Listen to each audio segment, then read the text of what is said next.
May 1947. A frail old man steps out of a car on a lonely California hilltop. This is the dark story of America's wildest party palace, Hearst Castle.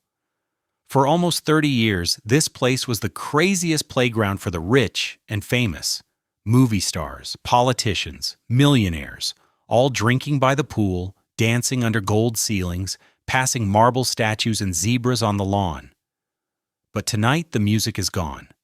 The man who built it all, newspaper king William Randolph Hearst, is almost out of money and out of time. The castle that once screamed power is now a quiet prison he can barely afford to keep. And behind every wild party, there was a secret he tried to hide from the whole country. Why did the most powerful newspaper owner in America pour a fortune into a mountain palace he would abandon? How did a boy who grew up dreaming of castles turn that dream into stone walls that slowly crushed his own empire? This is not just a story about a pretty mansion. It is a story about obsession, money, and the price of chasing a dream too far. So what happens when your dream house starts to eat you alive? If you enjoy deep investigations into Gilded Age architecture and the families who built it, please like, subscribe, and tell me in the comments which house to explore next. Your support makes these detailed stories possible. Chapter 1. The night the castle went quiet. The mansion still stands on the ridge where the mountains meet the Pacific Ocean. Tour guides walk through hallways that once echoed with laughter. Visitors swim in pools that hosted Hollywood's brightest stars. But the silence is heavy now. The parties are over. To understand how Hearst Castle became a monument, you have to go back to the boy who dreamed it, the empire that paid for it, and the obsession that nearly destroyed everything. We start with the parties. By the early 1930s, San Simeon was the most famous private home in America. Weekend guests arrived by train, then rode up long, winding mountain roads in a fleet of limousines. What they found at the top seemed impossible. A Spanish Renaissance palace perched on a California hilltop, surrounded by the largest private zoo in the country. The Neptune Pool stretched 104 feet, lined with Vermont marble, and framed by a Roman temple facade shipped stone by stone from Europe. The indoor Roman pool glowed blue and gold under a barrel-vaulted ceiling covered in mosaic tiles. Guest cottages the size of mansions dotted the hillside. Zebras grazed on carefully managed grassland. Hearst himself wandered the grounds in a rumpled sweater, pointing out new statues, new gardens, new wings under construction. Friday nights meant formal dinners in the assembly room. Movie stars sat next to senators, directors pitched ideas to studio chiefs. Hearst presided from the center of a long refectory table, Marion Davies at his side, keeping conversation light and guests comfortable. After dinner came a movie screening in Hearst's private theater, then dancing, then billiards or a walk through moonlit gardens. The rules were strict but simple. Dress for dinner. Lights out by midnight. No business talk at the table. And never ever criticize Hearst or his newspapers in print.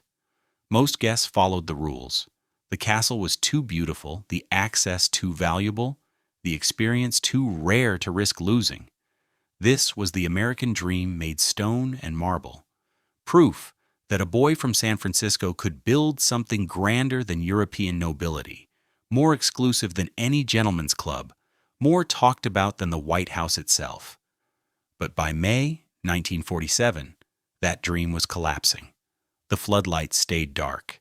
The guest cottages sat empty. Construction equipment rusted on unfinished terraces.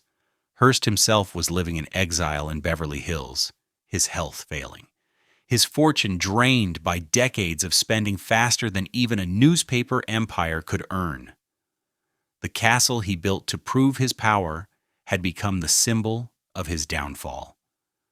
What happened between the wild parties and the quiet halls? How does a man spend nearly 30 years building a palace only to lose it before he dies? The answer involves yellow journalism, broken marriages, loyal architects, a devoted mistress, and one simple truth: some dreams are too big to finish and too expensive to abandon. This is the story of that dream. The story of how William Randolph Hearst turned a barren California hillside into the most extravagant party palace in American history. How he filled it with art looted from European estates and guests borrowed from Hollywood's A-list.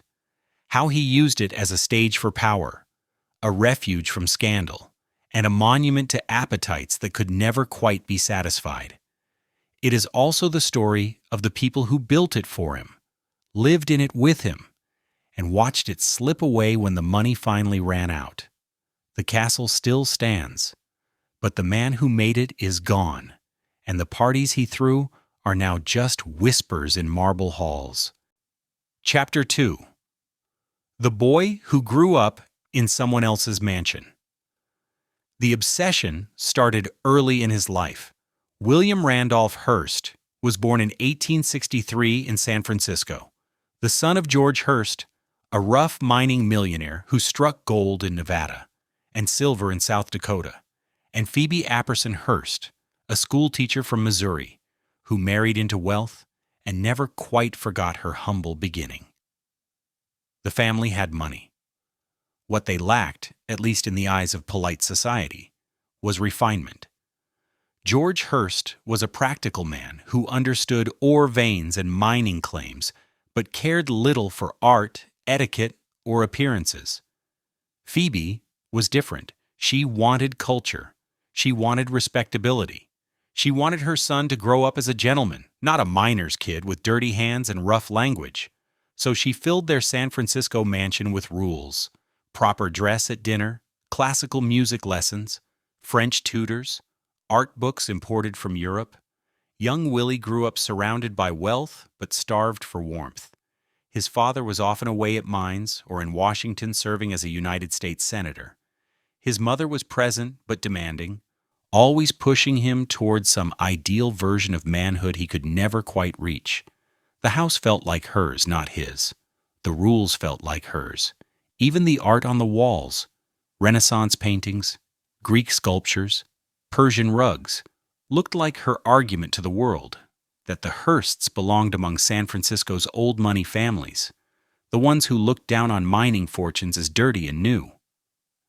Willie learned early that he was always being measured, never quite good enough, never quite refined enough. The boy who had everything somehow felt he had nothing that truly belonged to him.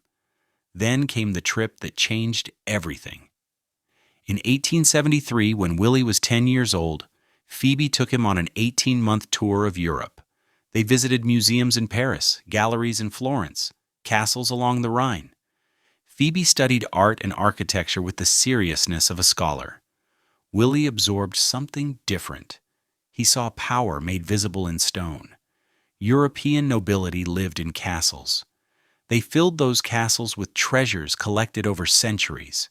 Walking through those halls meant walking through proof of importance, proof of permanence, proof that your family mattered enough to build something that would outlast you. Willie wanted that. Not the title. America had no titles.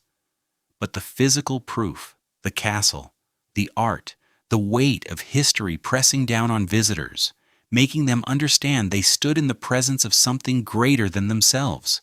The seed was planted. It would take decades to grow, but the boy who felt small in his mother's mansion was already dreaming of a palace he could one day call his own. Back in San Francisco, Willie struggled through school. He was bright but unfocused, charming but difficult, always testing the boundaries his mother tried to enforce.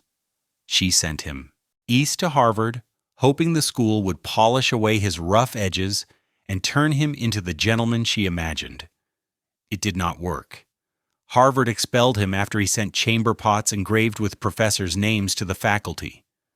The prank was expensive and elaborately planned, classic Hearst excess in service of juvenile rebellion. But the expulsion hardly mattered.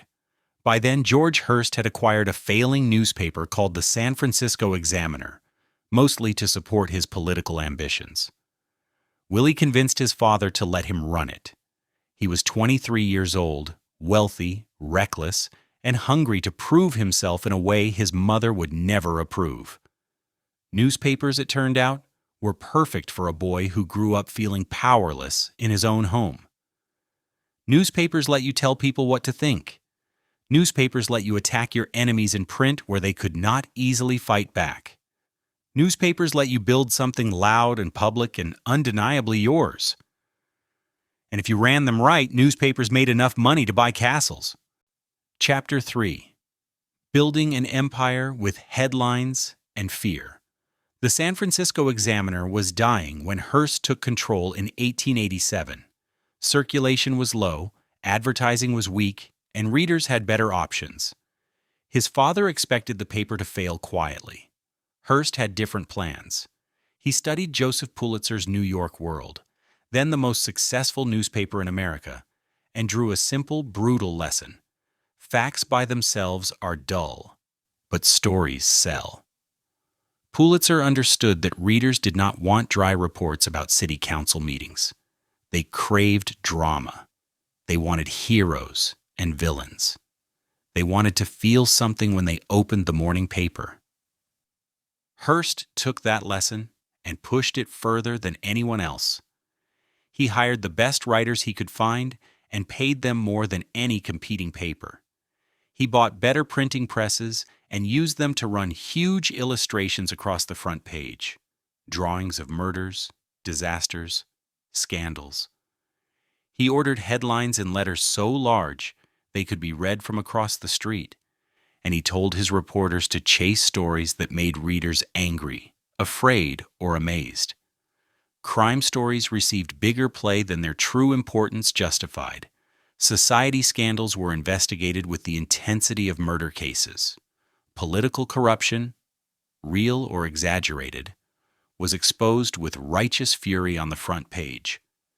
If a story was not quite dramatic enough, Hearst's editors knew how to sharpen it. A fire became a catastrophe. A disagreement turned into a feud. A minor accident was retold as a tragedy narrowly averted. It worked. Circulation climbed. Advertisers followed. Within a few years, the Examiner was profitable, then dominant. Hearst proved he could master a business his father never truly understood. But San Francisco was too small for the ambitions growing inside him. In 1895, Hearst bought the New York Morning Journal and brought his formula east. New York was the biggest stage in American journalism, and Hearst arrived ready for war.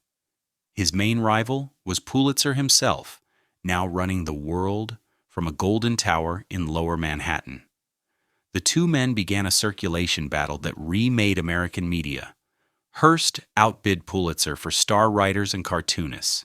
He cut his price to 1 penny per copy, selling papers at a loss just to steal readers.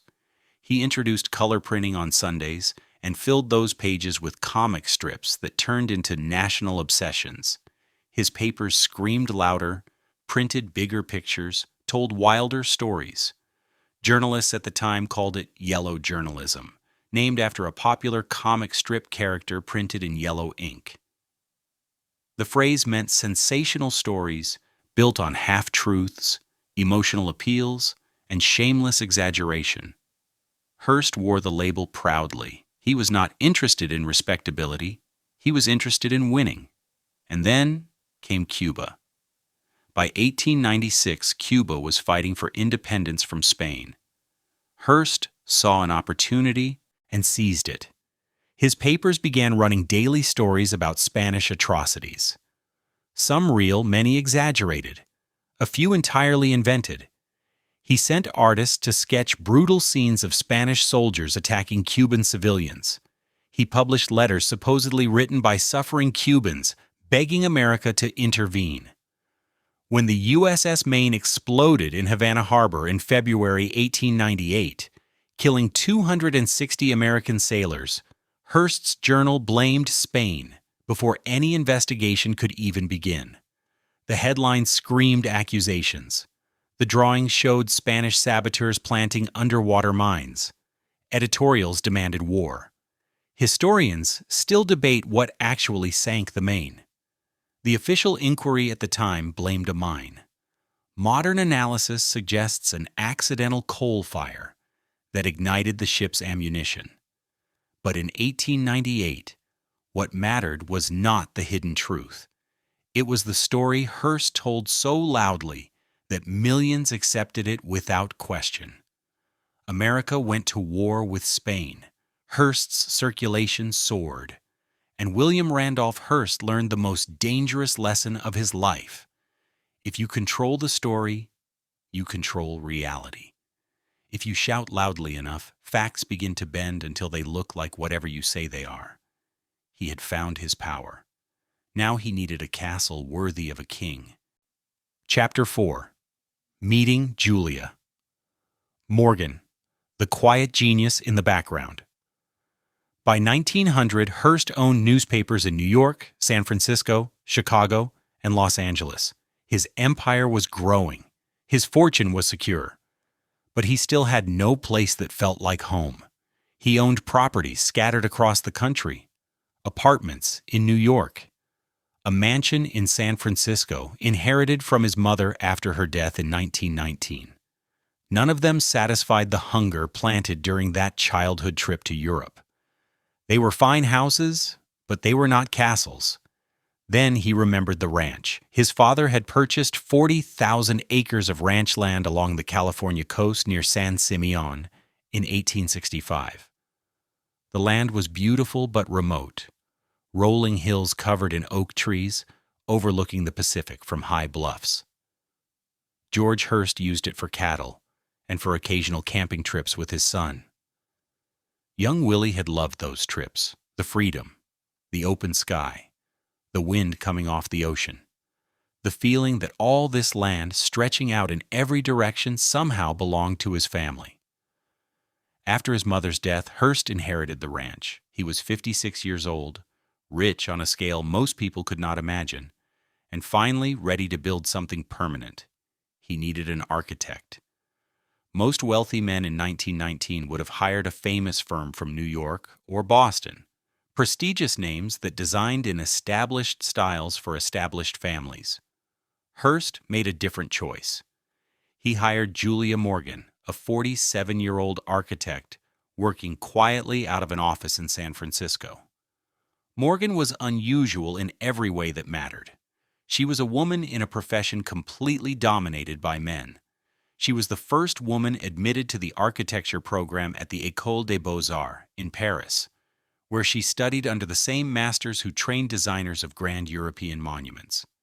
She had returned to California and built a successful practice designing homes, churches, and institutional buildings, always with careful attention to structure, proportion, and craft. She was small, soft-spoken, and absolutely precise. Where Hearst was expansive and impulsive, Morgan was methodical and grounded. Where he dreamed in grand gestures, she thought in load-bearing walls, drainage systems, and earthquake forces. Hearst had hired her years earlier for smaller projects, renovations, additions, a few buildings on his properties. He trusted her technical skill. More importantly, he trusted her to listen. Morgan did not tell clients what they should want. She listened to what they wanted, and then worked out how to build it. In 1919, Hearst brought Morgan to the hilltop at San Simeon and said something like, "I get tired of going up there and camping in tents. I am getting a little old for that. I would like to build a little something." A little something. Morgan understood immediately that Hearst was not describing anything little. She had worked with him long enough to know that his projects grew, changed, and expanded once they were underway. She knew he collected art and antiquities by the shipload. She knew he wanted something grand enough to match his newspapers, his fortune, and his ego. What she could not have known was that this little something would consume the next 28 years of her life. They began with sketches. Hearst wanted a main house on the hilltop. He called it La Casa Grande, and 3 guest cottages surrounding it. He wanted Mediterranean styles, something reminiscent of the Spanish missions he remembered from childhood, but grander, richer, more elaborate. He wanted towers. He wanted terraces. He wanted pools. Morgan listened.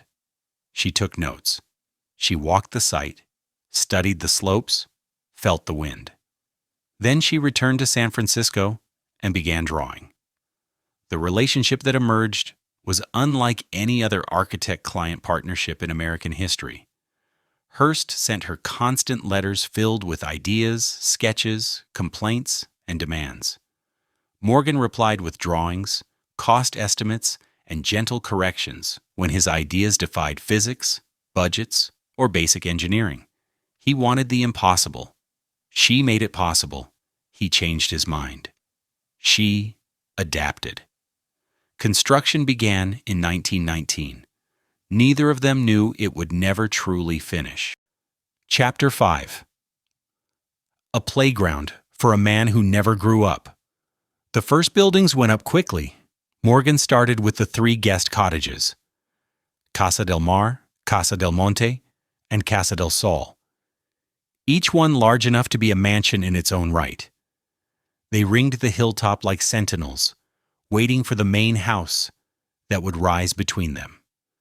Hearst could not wait for completion. By 1920, he was already bringing guests to the half-finished site, hosting them in tents and in the newly completed cottages while construction crews worked around them. He loved showing people the project in motion. He loved pointing to bare foundations and saying, "Here will be the tower." He loved walking visitors through rooms still missing ceilings and describing the Renaissance furniture, carved fireplaces, and tapestries that would one day fill them.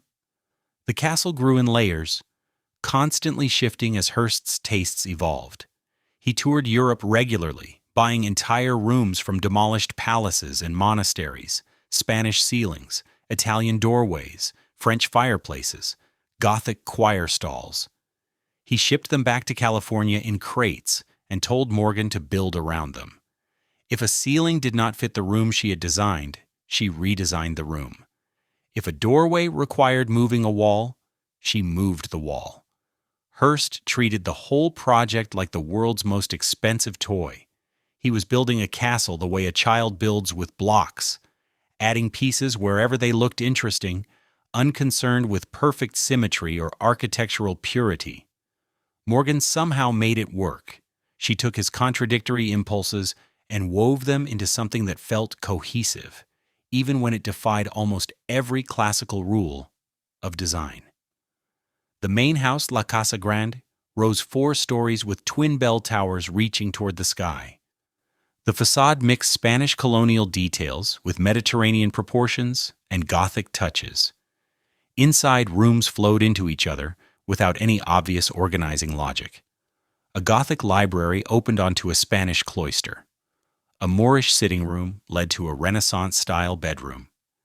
The assembly room, the heart of the house, stretched 100 feet long, lined with choir stalls from an Italian monastery and hung with Flemish tapestries. It looked less like a living room and more like a throne hall disguised as a country house interior. Then came the pools. The outdoor Neptune Pool began as a simple rectangular design. Hearst rejected it. Too plain. Morgan tried again with classical columns. Better, but still not grand enough for him. She tried again. And again. The Neptune Pool went through multiple complete reconstructions over 17 years before reaching its final form. 104 feet of Vermont marble surrounding turquoise water framed by a Roman temple facade and flanked by marble statues of Neptune and the Nereids. The indoor Roman pool took inspiration from ancient baths Hearst had seen in Italy. Morgan covered every surface in hand-set glass mosaic tiles, blue, gold, and orange in elaborate geometric patterns. 8 marble statues of gods and heroes lined the walls. Light filtered through alabaster globe lamps, making the water glow from within. It looked like something Caesar might have built if Caesar had unlimited money and a California architect obsessed with detail. The zoo grew alongside the architecture. Hearst imported animals from around the world: zebras, emus, kangaroos, elk, buffalo, even polar bears. They roamed semi-freely across the hillside in carefully fenced enclosures. Guests driving up the winding road passed zebras grazing near the oak trees, as if this combination of African wildlife and California ranch land were the most natural thing in the world. Every year brought new additions: a tennis court, a second library, more guest rooms, another terrace, a private airstrip. The project had no end date because Hearst had no intention of stopping. Building was the point. Acquiring was the point. He was not creating a home. He was creating proof that William Randolph Hearst could have anything he wanted: rules and budgets and architectural coherence be damned. By 1925, San Simeon was famous. Hollywood knew about it. Political circles whispered about it. Invitations to spend a weekend on the Hill became the most coveted ticket in California. The parties were about to begin. Chapter 6: Marian Davies, the funny girl in the golden cage. The castle needed a queen. Hearst found her in 1915, long before the first stone was laid at San Simeon. Marian Davies was a chorus girl in a Broadway show when they met. She was 18. He was 52, married with 5 sons, and already one of the most powerful men in America. She was funny, warm, quick on her feet, and utterly charming. Qualities that mattered more to Hearst than conventional beauty or high social rank. He fell hard. Within a year, he was financing her movie career, using his newspapers to promote her films, and trying to will her into stardom through raw money and publicity. She did have real talent: sharp comic timing, a loose, natural screen presence, an ability to make even weak material feel alive. But the whispers followed her everywhere. Marian Davies was only famous because William Randolph Hearst said so. The whispers were not entirely wrong. Hearst poured millions into her career. He founded Cosmopolitan Pictures specifically to produce her films. He pressured theater owners to show them. He ordered his critics to praise them, sometimes against their own judgment. When sound came in and other silent stars vanished, Marian made the jump because Hearst paid for the best directors, the best writers, the most lavish sets. He tried to buy her a permanent place in Hollywood. She never escaped the shadow of that support. The industry respected her work, but resented his constant interference. The public liked her movies, but knew she was Hearst's mistress, not his wife. Millicent Hearst, the legal Mrs. Hearst, stayed in New York with the couple's 5 sons, living separately but never agreeing to a divorce. Marian would never wear a wedding ring. She would never be introduced as Mrs. Hearst. She would always be Miss Davies, the actress living with a married man. San Simeon became her refuge and her cage. At the castle, Marian was the unofficial hostess. She greeted guests, kept conversation moving, remembered everyone's names and small preferences, and made Hollywood's biggest egos feel relaxed at Hearst's stiff, rule-bound table. She was genuinely kind. When actors struggled with alcohol, she tried to steady them quietly. When chorus girls needed work, she found them roles. When Hearst's moods turned dark and controlling, she cut through the tension with jokes, impressions, and a kind of emotional warmth no amount of money could buy. She also drank. At first it was social, then steady, then heavier as the years went on. The strain of living under constant gossip, of playing the cheerful hostess every night, of being adored by Hearst, yet never fully accepted by society. It all left marks. The hilltop palace that looked like paradise from the outside sometimes felt to her like a beautiful prison with no exit. And still, she stayed. Through scandals, through rumors, through Hearst's failed political campaigns and public embarrassments, through his financial crises. She stayed because, from everything friends later said, she genuinely loved him. Not the empire, not the headlines, not the power games his newspapers played. She disliked how vicious they could be. She loved the private William Randolph Hearst, the man who could be goofy, generous, and surprisingly fragile when the world was not watching. He built her a 14-room bungalow on the MGM lot in Los Angeles. Another over-the-top gesture, a smaller palace wired into the studio's power grid. He covered her in jewelry. He rewrote scripts to highlight her strengths. He asked her opinion on everything from editorial campaigns to which antique tapestries should hang in which room at the castle. And every weekend he flew or drove with her to the hilltop, where for a few days they could pretend the rest of the world and its rules did not exist. Marion made San Simeon feel warm. She took Hearst's monument to his own ego and softened it into something closer to an actual home. The castle had its architect in Julia Morgan and its builder in William Randolph Hearst, but its heart, the reason guests wanted to come back, was Marian Davies. Without her, the parties would have been pure display. With her, they almost felt like gatherings of friends. Almost. Chapter 7. Hollywood on the Hill, the wildest party palace in America. The routine almost never changed. Friday afternoon, a private train car pulled out of Los Angeles carrying anywhere from 15 to 30 invited guests. By early evening, they reached San Luis Obispo, where Hearst's limousines waited to collect them and begin the slow climb up the winding 5-mile road to the castle. The drive took nearly an hour. Through the windows, guests watched the landscape shift from coastal scrub to oak-dotted hills, the air growing cooler as they gained height. Every so often they caught sight of zebras or buffalo grazing in the golden light, animals that had no business being on a California ranch, yet somehow fit perfectly into Hearst's private world. Then the road curved one final time, and the castle appeared on the ridge. White towers glowing against the darkening sky. Floodlights washing over pools and terraces. It looked like something from a dream, or from a movie set, which was precisely the point. Charlie Chaplin came regularly.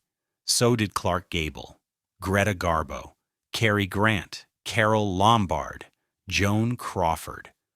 At one time or another, nearly every major star of Hollywood's golden age spent a weekend at San Simeon, along with directors, producers, writers, and the occasional politician or business tycoon. The guest list was invitation only and gloriously unpredictable. A silent film comedian might find himself seated next to a Supreme Court justice. A Broadway actress might end up talking by the pool with a British lord. The castle ran on rules that somehow felt both relaxed and strict. Guests were assigned rooms, some in La Casa Grande, others in the cottages, each one furnished with Renaissance furniture and museum-quality art.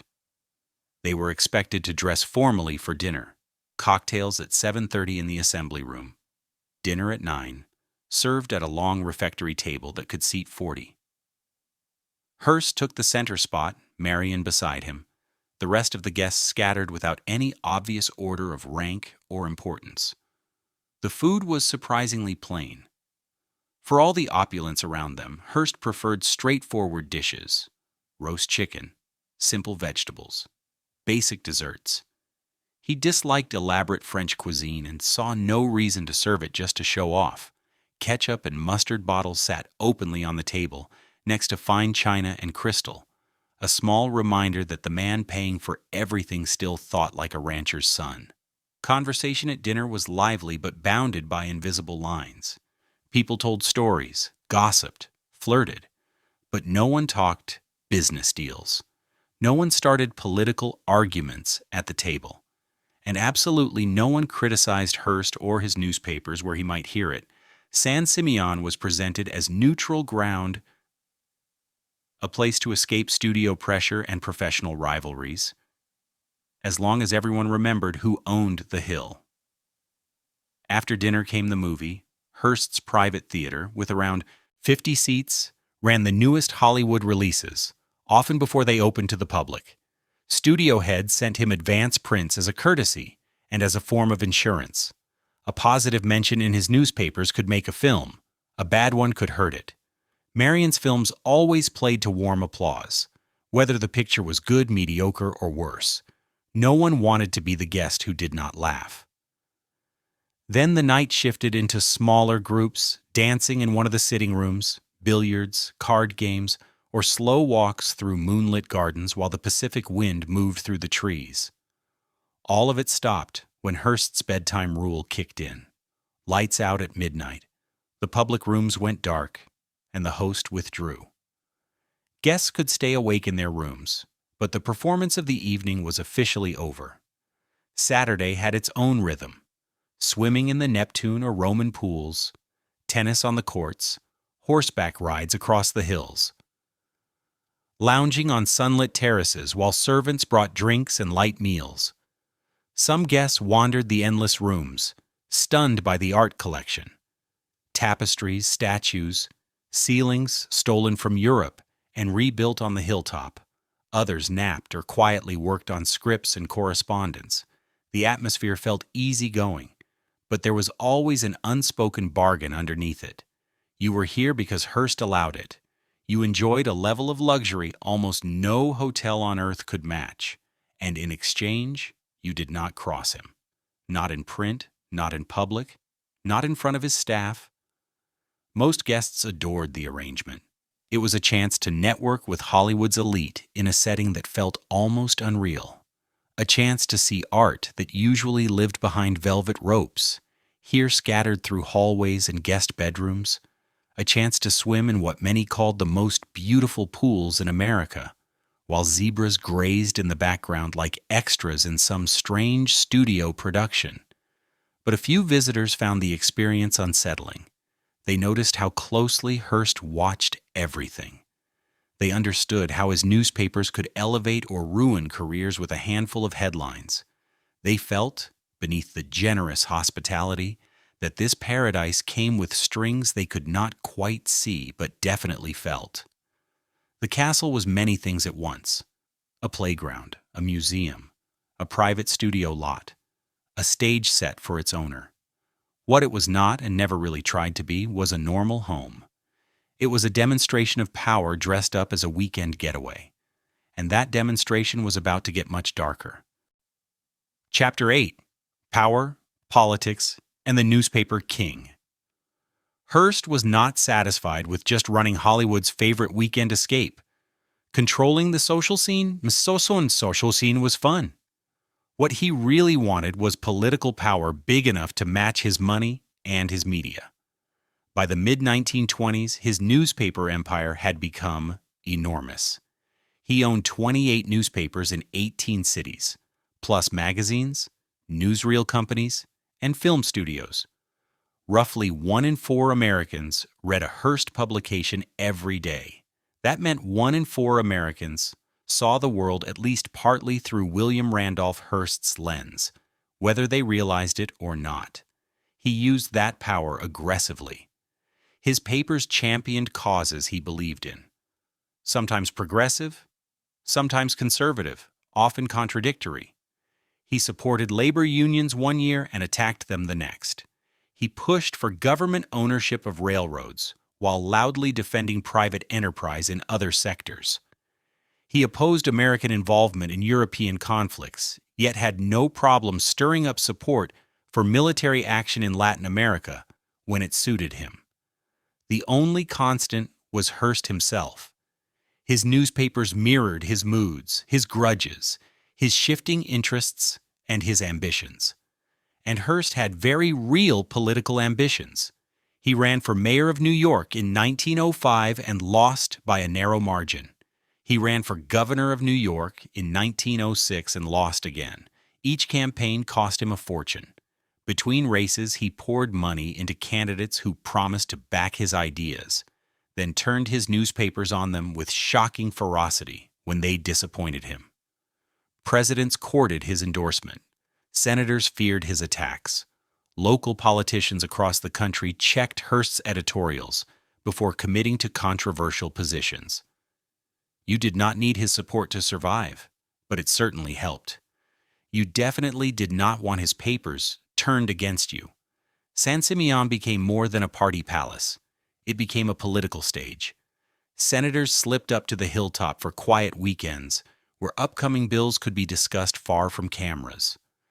Governors appeared when Hearst wanted to talk about state contracts, utility rates, or tax policies. Presidential hopefuls made pilgrimages to the castle, fully aware that favorable front-page coverage in Hearst papers could nudge an election. The castle offered the one thing politicians wanted almost as much as publicity: privacy. At San Simeon, away from rival journalists and party operatives, deals could be floated, tested, and refined without leaving a paper trail. Hearst could spell out what he wanted. Politicians could feel out how far they could go without provoking hostile headlines. Everyone smiled for photos by the Neptune Pool, knowing the real negotiations were happening on shaded terraces and in quiet sitting rooms after dinner. The line between journalism and political manipulation did not just blur, it vanished. When Hearst opposed a policy, his papers framed it as a looming catastrophe. When he supported a candidate, that candidate suddenly enjoyed glowing profiles on the front page, while opponents were dragged through stories about petty scandals, old rumors, and carefully chosen questions of character. Facts became flexible tools, arranged to serve Hearst's chosen narrative. His editors understood that their job was not to provide neutral truth. Their job was to help William Randolph Hearst win. Hollywood guests watched all this with mixed emotions. Some admired the raw power. The idea that a single man could shake presidents by rattling a printing press. Others found it unnerving. But everyone understood that crossing Hearst carried consequences. An actor who annoyed him might find vicious gossip about their personal life splashed across his entertainment pages. A director who criticized his politics might see their films mysteriously savaged by Hearst's reviewers. A producer who refused to book Marion's pictures could suddenly have trouble getting any of their other movies covered positively. The castle's hospitality came with invisible chains. Most guests never felt those chains because they never tugged on them. They swam in the pools, complimented Marion's films, steered clear of politics at the table, and went home with good memories and useful connections. The system ran smoothly because almost no one tested the limits. But Marion saw the darker reality. She watched senators and governors flatter Hearst to his face, then roll their eyes the moment he left the room. She saw studio executives laughing at his jokes in the assembly room, then complaining bitterly about his interference once they were back in Los Angeles. She understood that many guests did not come because they loved Hearst. They came because they feared him or needed him. And she watched Hearst himself grow more isolated even as he surrounded himself with crowds. He had power, he had wealth, he had the most spectacular residence in America, but he had very few people around him who loved him for anything other than what he could provide. The castle was a throne, and thrones are lonely places even when they are full of guests, especially when they are full of guests. Chapter 9. The People Below the Stairs. While movie stars sipped cocktails by the Neptune Pool, another population kept San Simeon alive. The staff, the workers, the people whose names never appeared in gossip columns, but whose labor made every glittering weekend possible. At its peak, San Simeon employed more than 150 people full-time: maids, cooks, gardeners, electricians, plumbers, drivers, animal keepers for the zoo, guards to patrol the grounds, switchboard operators, secretaries. A workforce large enough to run a hotel, a ranch, and a private resort all at once, working in shifts around the clock to maintain the illusion of effortless luxury. They lived in dormitories, and staff housing scattered across the property, far from the main house where guests might notice them. They worked long hours for wages that were decent by 1920s standards, but far from generous considering the size of Hearst's fortune. And they followed strict rules about how, when, and if they could interact with guests or with the Hearsts themselves. Staff were expected to be invisible. A maid cleaning a guest room was supposed to disappear if she heard footsteps in the hallway. Gardeners working near the terraces stepped back and moved out of sight when Hearst or his guests came outside. Drivers waited in hot cars for hours without complaint. Cooks prepared meals for dozens, but never tasted them in the dining room. The castle was staged to feel like a place that maintained itself by magic. Rooms always spotless, gardens always perfect, food always appearing on time, with no visible labor behind it. The class divide was absolute. Hearst treated his staff with distant politeness, but never with anything that resembled equality. He knew the head gardener's name, but not the names of the dozen men who worked under him. He recognized excellent service, but showed little curiosity about the lives of the people providing it. To him, they were essential components of the castle's operation, parts of the machine no different from the plumbing or the electrical systems. Some staff members stayed for years, even decades. The work was steady. The setting was beautiful. Many had seen far worse employers in California. Others left quickly, worn down by the isolation and rigid hierarchy. San Simeon sat nearly 50 miles from the nearest sizable town. Staff had limited time off and no easy way to leave the property. For people who came from farms or small communities, the ranch could start to feel less like opportunity and more like a self-chosen confinement. The cooks worked in industrial kitchens far below the grand dining room, preparing meals for 40 or more guests at a time, using recipes Hearst approved personally. They turned out simple dishes on priceless china, cooking everyday food for people who could afford anything in the world. The irony was not lost on them. The maids cleaned rooms filled with Renaissance paintings and medieval tapestries, scrubbing marble floors beneath ceilings imported from European palaces. They earned in a month what one of Hearst's antique chairs cost. They kept the castle pristine, yet lived in bare dormitories with shared bathrooms and almost no decoration. The gardeners maintained 83 acres of ornamental plantings, including exotic species shipped from around the globe. They pruned, watered, fertilized, and replanted constantly to keep the grounds perfect for guests, who often walked past without really seeing any of the work. When Hearst decided that a full-grown oak tree should be moved 50 feet to improve a view, they were the ones who moved it. The animal keepers fed and cared for the zoo's imported collection: zebras, elk, bears, monkeys, and more. The animals were costly, temperamental, and sometimes dangerous. Keepers worked in every kind of weather, dealing with injuries, illnesses, and escapes, while Hearst proudly showed off the menagerie to delighted visitors who only saw the novelty of African wildlife on California hillsides. These workers built the castle alongside Julia Morgan's construction crews.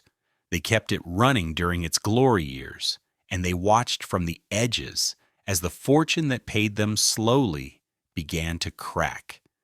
Because while Hearst spent millions on art and construction, he sometimes delayed staff paychecks when cash flow tightened. While he bought entire rooms ripped from European estates, workers requested basic repairs to their own housing and were told to wait. The people who kept his paradise functioning were the first to feel the pain when his empire strained. They were loyal, they were skilled, they were essential, and they were almost completely invisible to the man whose dream they sustained with their hands and their time. Chapter 10. Cracks in the Marble. Debt, Doubt, and Isolation. The first cracks appeared in 1929, but Hearst refused to see them. The stock market crashed in October. Banks failed. Fortunes evaporated overnight. The Depression settled over America like a long, dark winter. Newspapers lost advertising as businesses slashed their budgets.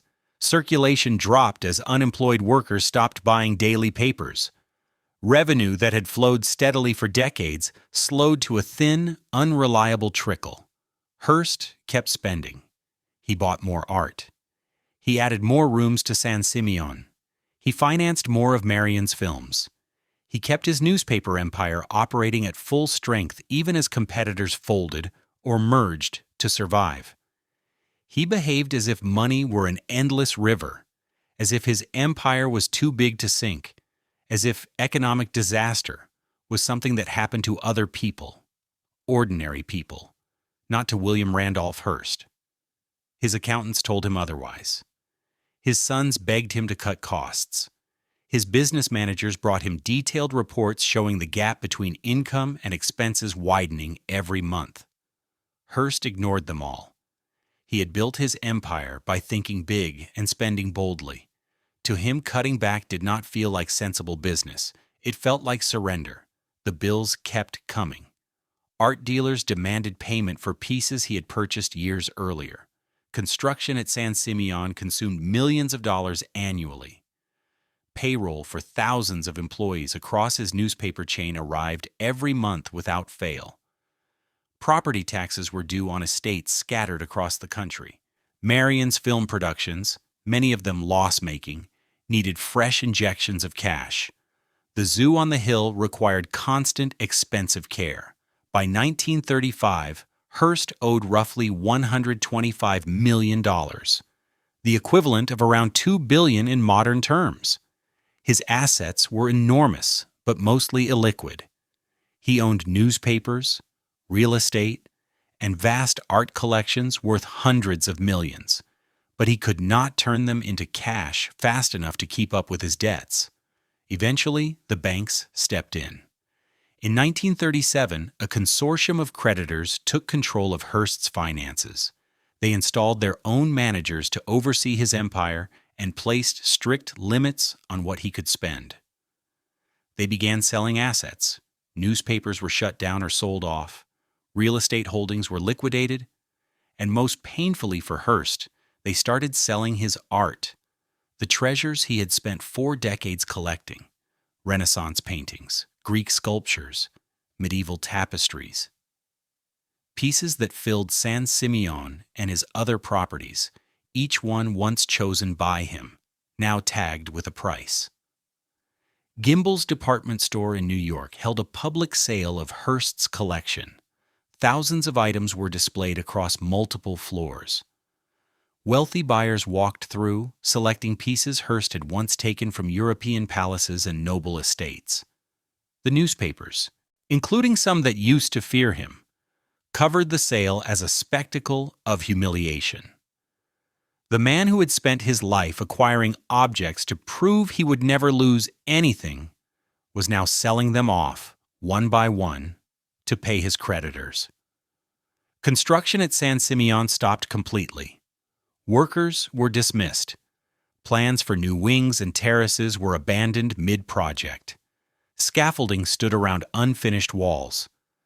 The castle that had grown continuously for 18 years suddenly froze, its half-completed sections left exposed to weather and time. Under the weight of all this, Hearst seemed to age overnight. He was 74 years old. His health was declining. His life's work was being dismantled by bankers who treated him like a reckless teenager with a maxed-out credit line. The man who had once bent public opinion with a headline now had to ask permission to spend his own money. Marion watched the change with a growing sense of helplessness.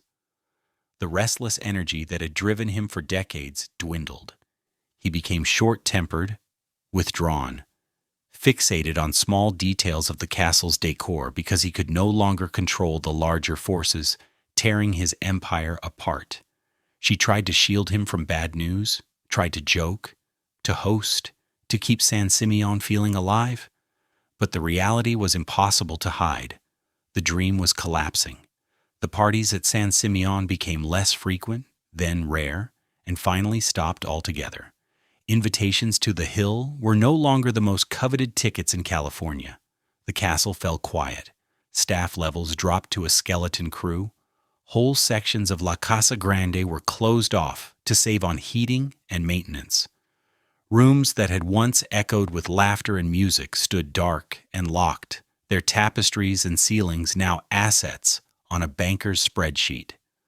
By 1947, doctors told Hearst he could no longer live at San Simeon. The castle was too remote, the road too long and winding for emergency care. If something happened to him up there, help might not arrive in time.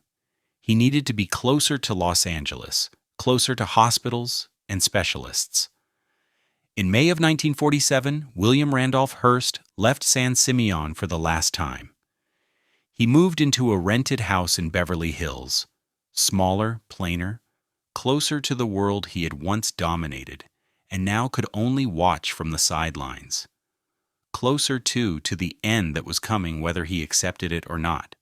The castle remained on its hill, empty, quiet. A marble and concrete monument to dreams that grew too large, appetites that never learned to stop, and a man who discovered that even the biggest empire has a breaking point. Chapter 11. Leaving the Hill. The Beverly Hills house felt like a prison compared to the castle.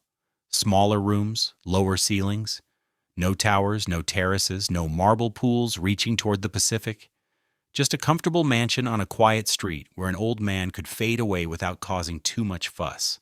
Hearst spent his final years shuffling between those modest rooms, reading newspapers he no longer truly controlled, watching his empire move on without him. The banks had stabilized his finances by selling off enough assets to satisfy creditors. But the price was everything that had made him William Randolph Hearst. His newspaper chain was smaller. His political influence was gone. His art collection was scattered. And San Simeon, the physical manifestation of his power and ego, sat empty on a distant hilltop he would never see again. Marion stayed with him. She did not have to. By then she was wealthy in her own right, with money saved from her film work and investments she had made independently of Hearst. She could have gone back to Hollywood, rebuilt her social life, and escaped the slow, suffocating routine of watching a once dominant man shrink. But she stayed. She stayed through his declining health, through his bitter moods, through his growing dependence on nurses, doctors, and medication. She stayed because, after 36 years together, walking away felt less like freedom and more like tearing out a piece of her own life. Hearst died on August 14, 1951, at the age of 88. Marion was at his bedside, his wife Millicent. Still legally Mrs. Hearst, despite decades of separation, flew in from New York for the funeral. His 5 sons came as well. Hollywood sent flowers and polished statements of respect. The newspapers he had founded ran long obituaries trying to measure his legacy. Marion was not invited to the funeral. The Hearst family made that clear. She had been his partner for more than 3 decades, but she had never been his wife. And now that he was gone, the family closed ranks. In the official mourning, she did not exist. 36 years vanished with one unspoken decision. She would be left out. She accepted it without public complaint. She had never really expected anything else.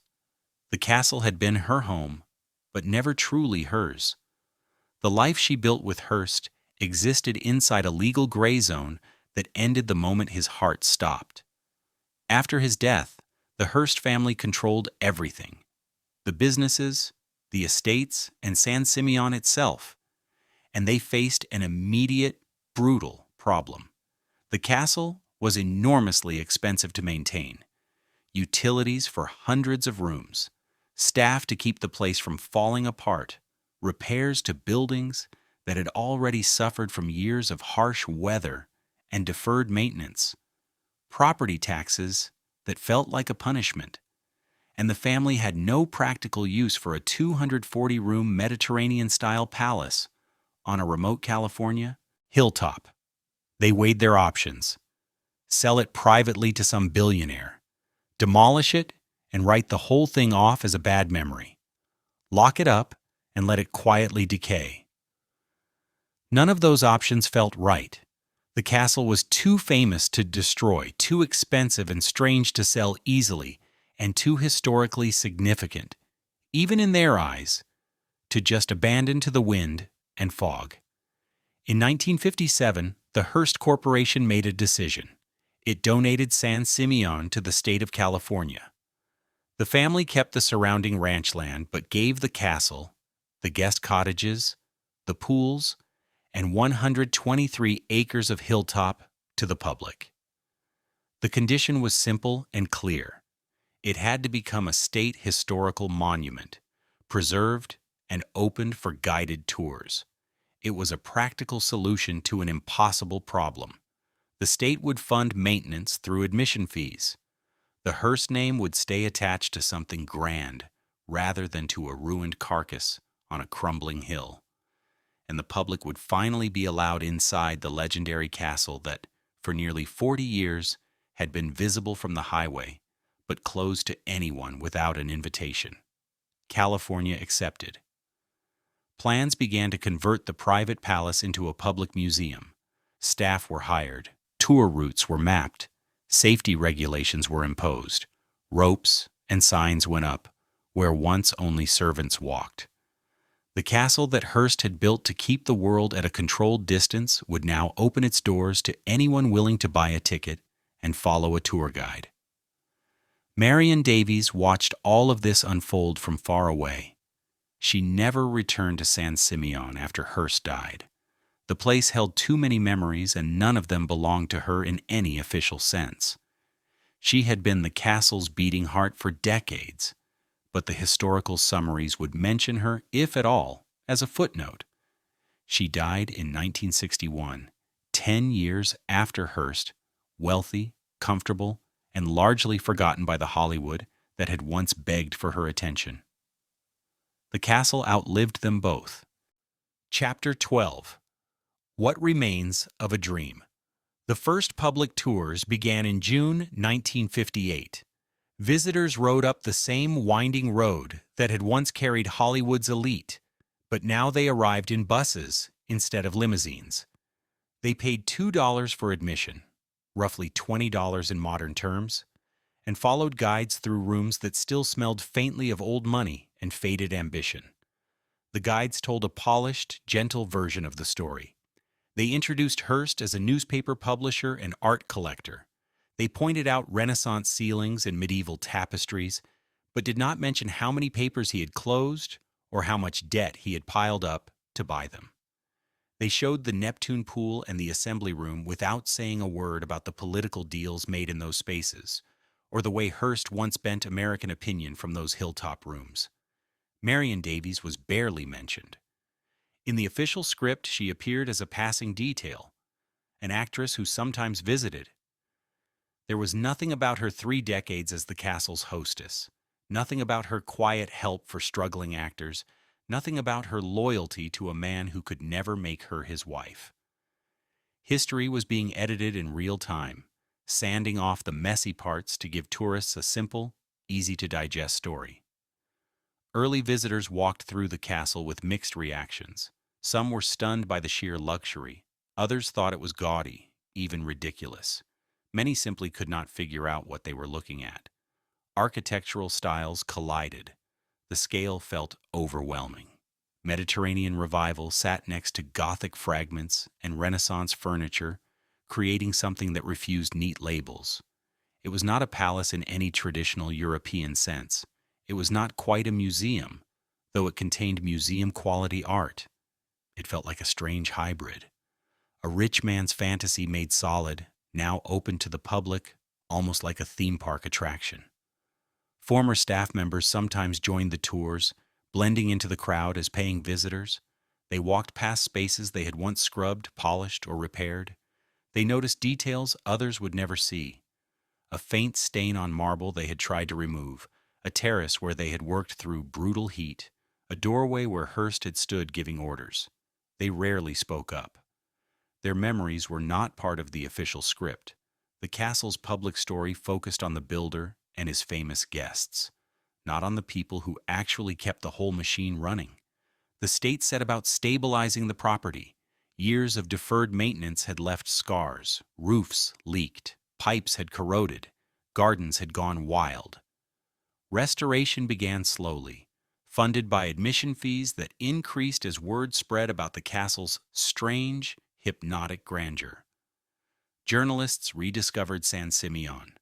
Magazine features labeled it Hearst's Folly, his monument to excess, his real-life Xanadu. The comparison to Citizen Kane was unavoidable. Orson Welles had loosely based his 1941 film on Hearst's life, and the fictional Xanadu, a vast, empty palace where a lonely tycoon dies surrounded by things instead of people, seemed to predict San Simeon's fate with eerie accuracy. Hearst had hated Citizen Kane. He used his newspapers to attack the film, pressured theaters not to show it, and tried to bury it completely. That campaign failed. The movie became a classic, and now tourists walked through the real Hearst Castle, quietly comparing it to Welles's invention and wondering how much of the film's darker portrait had been true. Over time, the castle's meaning shifted. It stopped being read purely as a symbol of success and started to look more like a warning. Look what happens when wealth and ego are given no limits. Look what is left when the guests leave and the parties stop.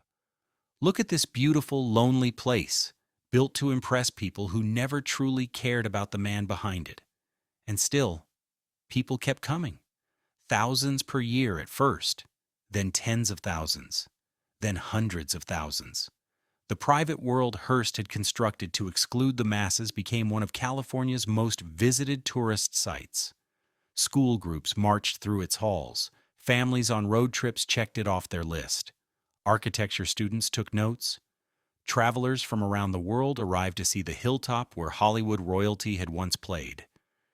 The dream Hearst built to prove his own importance now belonged to everyone. That irony alone might have enraged him more than any bad headline. Chapter 13. The Dark Side in the Marble. The tours did not tell the whole story. They could not. The truth was too complicated, too uncomfortable, and too far from the polite narrative California wanted to attach to one of its most famous landmarks. Behind every stone at San Simeon stood the empire that paid for it. And that empire was built on something much darker than art collecting and architectural ambition. Hearst's newspapers changed America, and not in a good way. They helped pioneer a form of journalism that put emotion ahead of accuracy, sensation ahead of truth, profit ahead of public good. When Hearst needed circulation, his papers invented or stretched scandals. When he wanted war, his headlines manufactured outrage. When he opposed a political candidate, his front pages went to work, destroying reputations with half-truths and carefully engineered lies. The Spanish-American War was the clearest example, but it was far from the only one. Hearst's papers spent decades stoking fear of immigrants, especially Chinese and Japanese communities on the West Coast. They published openly racist cartoons and inflammatory editorials that helped justify discriminatory laws and encouraged violence. They sensationalized crime in ways that fueled panic without making anyone safer. They turned complex political debates into simple morality plays where Hearst's chosen side was always heroic and the opposition was always corrupt. This was not some side effect unrelated to San Simeon. This was the engine that made it possible.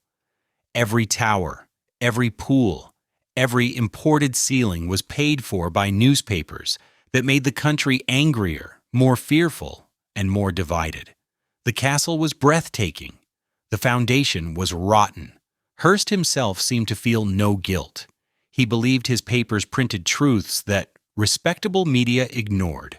He saw himself as a champion of ordinary people against corrupt elites. Even as he lived in a palace that made most European nobles look modest, the contradiction never appeared to trouble him. The castle also told a larger American story about the Gilded Age and what came after, a time when individuals could pile up obscene fortunes with almost no regulation or accountability.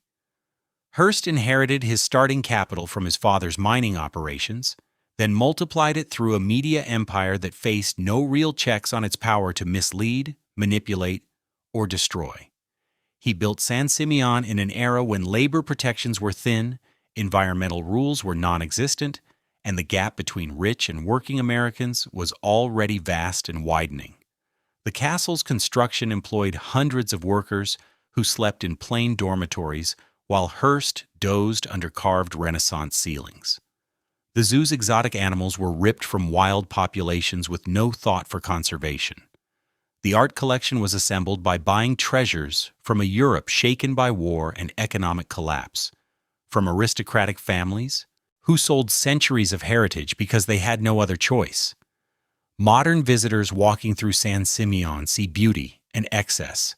What they often miss is the web of exploitation that made it all possible, the workers who built it and maintained it, the species reduced in the wild to decorate a hillside zoo, the European families forced by desperation to sell their history, the newspaper readers who were manipulated into backing policies and wars that served Hearst's influence more than their own interests.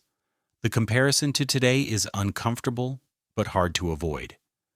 Hearst's media model, emotionally charged, flexible with facts, optimized to grab attention rather than to inform, never really disappeared. It adapted, first to radio, then to television, then to cable news, now to social media feeds and algorithmic timelines. The core principle stayed the same: capture attention by any means necessary, monetize that attention, and use the resulting power to push your own agenda. San Simeon stands as a monument to where that path can lead. Not to lasting wisdom or genuine respect, but to a stunning, hollow castle that outlived its creator and ended up as a cautionary tale about confusing wealth with wisdom, power with purpose, and publicity with legacy. Every visitor who walks past the Neptune Pool steps through a kind of crime scene, not a crime of blood, but a crime of values. A life spent accumulating more instead of understanding more, taking instead of giving, shouting instead of listening. The marble is still beautiful, but the stains go deep. Chapter 14. Julia Morgan and Marion Davies, the other builders. The castle's story was never just about Hearst. Two women shaped San Simeon as deeply as the man whose name it carries, yet their roles were minimized, blurred, or quietly erased from the version of history told to the public. Julia Morgan worked on San Simeon for 28 years. She made more than 800 trips from her San Francisco office to the remote hilltop, traveling by train and car over rough roads. She supervised construction crews, solved the engineering problems created by Hearst's chaotic imagination, and turned his constantly shifting ideas into buildings that actually stood and survived earthquakes, storms, and time. She was, in every sense, a genius. Her technical skill was extraordinary. She understood materials, loads, stresses, and structural limits in a way very few architects of her era could match. At the same time, she was an artist, able to blend clashing architectural styles into something that felt strangely unified. Hearst demanded the impossible. Julia Morgan sat down with pencil and tracing paper and made the impossible real. She did all this while fighting battles Hearst never even had to think about. As a woman in a male-dominated profession, she faced constant skepticism from contractors, suppliers, and inspectors who assumed she did not belong on a building site. She proved them wrong again and again, but the proving never stopped. Every project required her to demonstrate competence that male architects were simply granted by default. Morgan was paid well by the standards of the time, but never as lavishly as Hearst's dependence on her might suggest. He valued her work, yet took advantage of her patience and professionalism. He changed plans constantly, forcing her to redraw elevations and recalculate structures. He delayed payments when cash grew tight. He demanded her attention on weekends and holidays, expecting detailed responses to late-night letters and telegrams. She accepted these conditions because San Simeon was the commission of a lifetime, a project of such scale and complexity that almost no other architect would ever see anything like it. And then, when Hearst's finances collapsed and construction stopped, Morgan was simply dismissed. No grand farewell, no public recognition of nearly 3 decades of brilliance. She went back to her San Francisco office and quietly returned to smaller projects until she retired. When California opened San Simeon for tours, her name was barely spoken. Guides told visitors Hearst built when they meant Morgan designed and Hearst paid for. The architectural achievement was credited to the client instead of the architect. Morgan never complained publicly. She had always preferred to let the building speak for her. But the injustice was real. The castle people admired was as much hers as his, yet history chose to remember only one name. Marian Davies suffered a different kind of erasure. She was written out of the castle's story almost completely after Hearst's death. The Hearst family wanted the decades-long affair to vanish from view. Tour guides said little or nothing about her. Photographs where she appeared too prominently were rotated out or filed away. The warmth and humor she brought to San Simeon vanished from the official narrative. Yet Marian's legacy stretched far beyond being Hearst's mistress at the castle. After his death, she used her own considerable fortune, built not just from his support, but from shrewd investments she made herself, for tangible good. She funded children's hospitals. She supported clinics treating polio. She quietly sent money to struggling actors and crew members she remembered from her film days. While Hearst spent decades projecting power, she spent her later years quietly writing checks that actually changed lives. For most of her career, the joke in Hollywood was that she only succeeded because of Hearst's money. The truth was far more complicated. Yes, he financed her films and used his newspapers to promote them. But she had genuine talent that even skeptical critics admitted. Sharp comic timing, an easy, natural presence on screen, and a reputation for kindness off camera.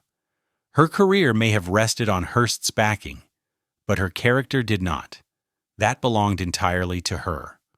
Both women, Julia Morgan and Marion Davies, gave years of their lives to Hearst's dream. Both were essential in shaping what San Simeon became. One made the castle stand, the other made it feel alive. Both were brilliant in different ways, and both were reduced to footnotes in a story that kept the spotlight on a man who could never have built any of it alone. History is slowly correcting this. Modern tours mention Morgan by name and acknowledge her role. Biographies and documentaries treat Marian more sympathetically, highlighting her loyalty and her philanthropy instead of just the scandal. Scholars now recognize that San Simeon is as much a monument to these two women as it is to Hearst himself. But for decades, the story of the castle was told as if William Randolph Hearst single-handedly willed it into existence through money and determination. He did not. He never could have. The castle stands where it does, and as it does, because two extraordinary women made it stand. Chapter 15. The Hill, the Sea, and the Stories We Leave Behind. The sun rises over San Simeon much the same way it did 100 years ago. Golden light creeps across the hillside, touching the white towers first, then spilling down over terraces and pools. The Pacific stretches endlessly beyond, shimmering and indifferent to the palace on the bluff. Tour groups arrive early, gathering in the visitor center below before buses carry them up the winding road. They come from everywhere. Families on vacation, architecture students with sketchbooks, history obsessives, curious travelers who heard about Hearst Castle and want to see what all the stories were about. They walk through the same rooms where Charlie Chaplin laughed, and senators made quiet deals. They stand in the assembly room where headlines were once born over coffee and gossip. Some of them, on rare special days, wade briefly into the Neptune Pool for photos, dipping their feet where Hollywood royalty once swam. Most visitors leave impressed by the beauty and scale. Some leave unsettled by the excess. A few leave thinking seriously about the man who built it and what his story actually says. William Randolph Hearst wanted to be remembered. That much is obvious. He wanted a monument that would outlast his body, prove his importance, and show that a boy from San Francisco could build something grander than kings and nobles. In that narrow sense, he succeeded. The castle stands. His name is still on the signs. Hundreds of thousands of people visit every year and say the word Hearst out loud. But what they remember is not what he intended. They remember the excess. They remember the loneliness implied by empty halls built for crowds that no longer come. They remember the cautionary tale, a story about dreams that grow too large and appetites that never learn to stop. Many of them think of Citizen Kane before they think of Hearst himself. The castle teaches uncomfortable lessons about the American dream, about what happens when success is measured only in what you can accumulate, about the gap between building something impressive and building something meaningful, about how dangerous it is to confuse publicity with legacy, power with purpose, possessions with happiness. Hearst spent decades collecting art, land, headlines, political influence, famous friends. He died wealthy but diminished, separated from the hilltop that defined him, his empire dismantled, his image already turning into myth and rumor. The things he built outlasted him, but they tell a version of his story he never would have approved. Yet there is something almost hopeful in what San Simeon has become. The palace that once pushed ordinary people away now invites them in. The estate built to showcase one man's superiority now treats everyone the same. First come, first served, follow the tour. School children walk through rooms designed for millionaires. Tourists from modest backgrounds stand under ceilings bought from European palaces. People who might once have been mocked in Hearst's newspapers now stroll freely through his private world. The monument to inequality turned, slowly and awkwardly, into a small victory for public access. And maybe that is the real legacy. Not the building itself, but what happened to it after the builder lost control. Not the parties, but what came after the music stopped. Not Hearst's original dream, but what the rest of us chose to do with the ruins of that dream once he could no longer direct the script. Most of us will never build castles. We will not run empires, host movie stars, or see our names in history textbooks. But all of us build smaller worlds through the choices we make, the work we do, the relationships we nurture, the way we use whatever power we happen to have. We all leave stories behind, even if they are not carved in marble or preserved by the state. The question San Simeon quietly asks is simple. What kind of story do you want to leave? One of accumulation or contribution? Of power over others or service to others? A story that puts you at the center of every scene, or one that acknowledges the people who helped you build whatever you built? Hearst chose accumulation. He chose power. He chose himself. And he ended his life in a rented house, far from the castle that was supposed to prove his greatness. The castle remains on the hill, beautiful, unnecessary, honest in ways its builder never intended. The ocean continues beyond it, vast and patient, outlasting headlines, empires, and egos alike. The story we leave behind matters less than we like to believe, but how we treat people while we are writing that story matters far more than we realize. San Simeon stands as proof of both truths.